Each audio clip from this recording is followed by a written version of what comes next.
Good morning. Today we celebrate the feast of the Holy Family, which is always the first Sunday after Christmas. The Gospel tells us that the shepherds of Bethlehem, having received from the angel the announcement of the birth of the Messiah, went quickly and found Mary and Joseph and the newborn lying in the manger. Before the first eyewitnesses of Jesus' birth, therefore, the scene of a family was presented: mother, father, and the newborn son. The image is iconic. The Holy Family is truly the prototype of every Christian family. But it must be recognized that this family had to go through some important difficulties. Being the parents of the Savior didn't keep them out of a tortuous and obstacle-filled path. They encountered misunderstanding on several fronts. To start with the people from Nazareth, who didn't understand the circumstances, in their eyes strange, of Mary's pregnancy, and who didn't agree with Joseph's position of not denouncing her. Who knows if rumors and slander would spread like a wildfire in the village of Nazareth?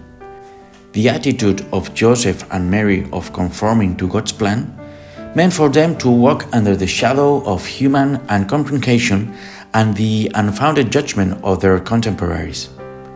They were faced with the lack of material means and resources to bring Jesus into the world in more dignified conditions.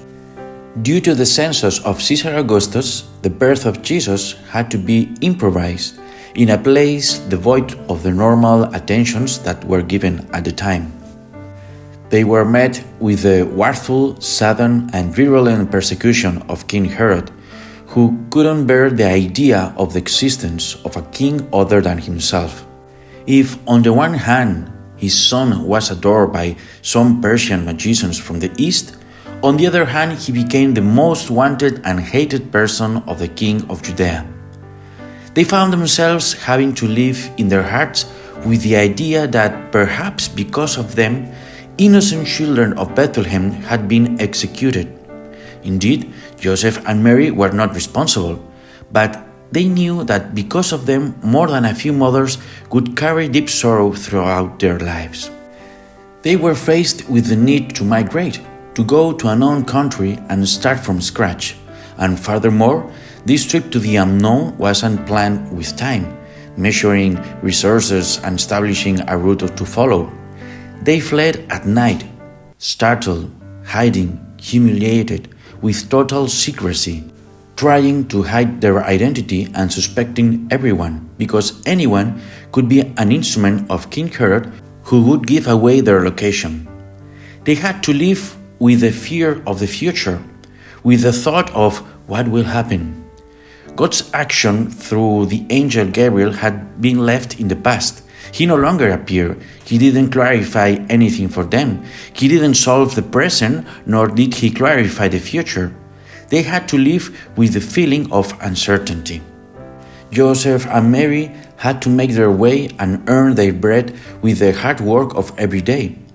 Being the Holy Family didn't imply any privilege, no special comfort, no shortcuts to the easy things.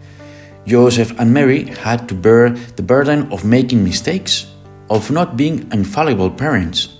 So much so that when Jesus was 12 years old, got lost in the middle of the crowd in Jerusalem, and it took them 3 days to realize and find him. Joseph and Mary were faced with the difficult task of raising a child they knew was the Son of God, but they didn't know what his powers were, when or how he would manifest them. They accompanied Jesus on his journey of discovery of God and the plan he had prepared for him. Mary and Joseph educated him first of all by their example. In their parents, he learned all the beauty of faith, of love for God and his law. From them, he learned that first of all, it's necessary to fulfill God's will, and that the spiritual bond is worth more than that of blood. So the Holy Family isn't holy because everything went smoothly for them, because everything was harmonious, but because despite their human limitations, despite the difficulties and setbacks they encounter on the journey, they never abandoned their faith. We can attribute to Joseph and Mary human virtues such as resilience, courage, and bravery, but also theological virtues such as faith, hope, and charity. Faith because they obeyed and trusted in the words that God sent them through the angel, how He told them and when He told them. This obedience wasn't a blind impulse, but an act of trust.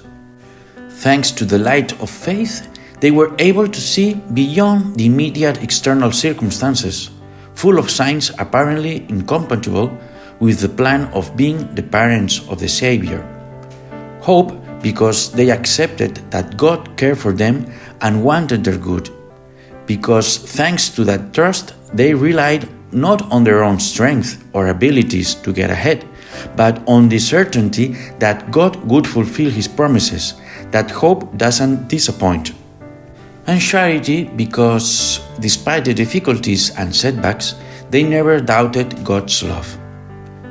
Perhaps this year 2024 hasn't been for you the best of the years. Not everything has gone smoothly.